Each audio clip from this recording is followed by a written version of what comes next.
Hey guys, I want to show you an awesome outdoor project we're working on.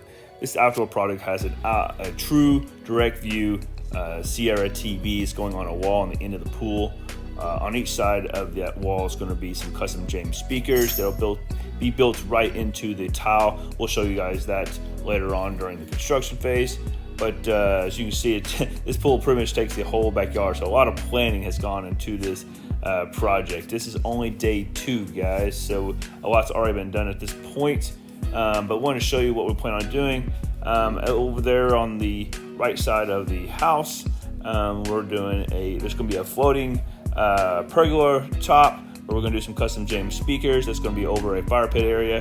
And then where those little 2 trees are, there's going to be some custom James planter speakers with subwoofers. So lots of really cool things going on in this backyard. Can't wait to show you guys the finished project. So you guys make sure you hit that notification bell so you guys get notified as we update you on this awesome project. So subscribe, like, leave me comments down below. Till next time, guys, we'll see ya.